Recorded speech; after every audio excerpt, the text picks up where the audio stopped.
ভাইদের দিকে তাকান, তাদের দিকে তাকিয়ে তাদের যে স্বপ্ন, তাদের যে আত্মত্যাগ, তাদের যে আকাঙ্ক্ষা, সেটার দিকে তাকিয়ে নতুন বাংলাদেশ বিনির্মাণে মনোযোগ দেন। আমরা আপোষী, বিচার সংস্কার ছাড়া ওই হুদা রকিব মার্কা কোন নির্বাচন এদেশের মাটিতে আমরা হতে দেব না।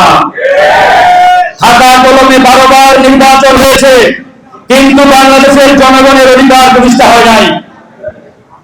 1971 থেকে 2024 সাল পর্যন্ত মোটাদারে অসংখ্যবার দেশের মানুষ জীবন দিয়েছে, কিন্তু জনগণের কাঙ্ক্ষিত বাংলাদেশ বিনির্মাণ হয় নাই।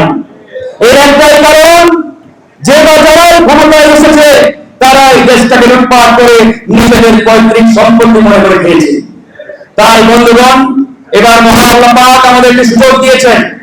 2000 ছাত্র জনতার রক্তের বিনিময়ে আজকের এই বাংলাদেশ পেয়েছি আমরা। এই বাংলাদেশকে যাতে আমরা নতুন করে জনগণের বাংলাদেশ হিসেবে গড়ে তুলতে পারি, তার জন্য আমাদেরকে এখন থেকে ঐক্যবদ্ধ থাকতে হবে এবং সোচ্চার থাকতে হবে। আজকে ডানে বামে সামনে পিছনে চাঁদাবাজ, টেন্ডারবাজ, দখলদারিত্বের যে রাজনীতি শুরু হয়েছে, আমরা স্পষ্ট করে বলতে চাই, এই দখলদারিত্বের রাজনীতি করে খুবই হাসিনা বাংলাদেশে টিকতে পারে নাই। কেউ যদি মনে করে থাকে এই চাঁদাবাজি, টেন্ডারবাজি আর এই দখলদারিত্বের রাজনীতি করে আগামীতে টিকে থাকবে, রাজত্ব করবে, তাহলে তারা বোকার সমাজে বসবাস করছে। এদেশের ছাত্র জনতা রাজনৈতিক দলগুলো এই চাঁদাবাজি, টেন্ডারবাজি আর দখলদারিত্বের রাজনীতি এই বাংলাদেশের মাটিতে আগামীতে আর হতে দেবে না। তাই প্রিয় ভাইরা আমার, আজকে জামাত ইসলামের জাতীয় সেমিনার, এটা শুধু জামাতের বিষয় নয়, এটা গণঅধিকারের বিষয় নয়, ইসলামী আন্দোলনের বিষয় নয়, এটি প্রত্যেক বাংলাদেশপন্থী দেশপ্রেমিক রাজনৈতিক দলের বিষয়। তাই আসুন আমরা দল মত নির্বিশেষে যাদের বিনিময়ে আজকের এই বাংলাদেশ পেয়েছি, তারা আমাদের সামনে আজকে এখানে রয়েছে।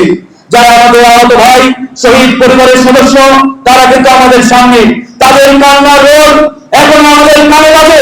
কিন্তু আজকে আমরা অত্যন্ত দুঃখের সাথে বলতে হয় আমাদের যে এই শহীদ ভাইয়েরা, আমাদের আহত ভাইয়েরা, তাদের পরিবারের সদস্যরা এখনো কেন রাস্তায় বাড়ি তারা এখনো কথা বলবে, ঘুরে বেড়াবে, তাদের সেই দাবিগুলো তারা করবে।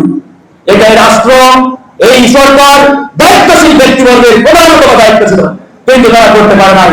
আমরা সরকারকে আহ্বান জানাবো, আপনার ডান বামে না তাকিয়ে, কোন দলের দিকে না তাকিয়ে আপনার শহীদ ভাইদের দিকে তাকান, আহত ভাইদের দিকে তাকান, তাদের দিকে তাকিয়ে তাদের যে স্বপ্ন, তাদের যে আত্মত্যাগ, তাদের যে আকাঙ্ক্ষা, সেটার দিকে তাকিয়ে নতুন বাংলাদেশ বিনির্মাণে মনোযোগ দেন।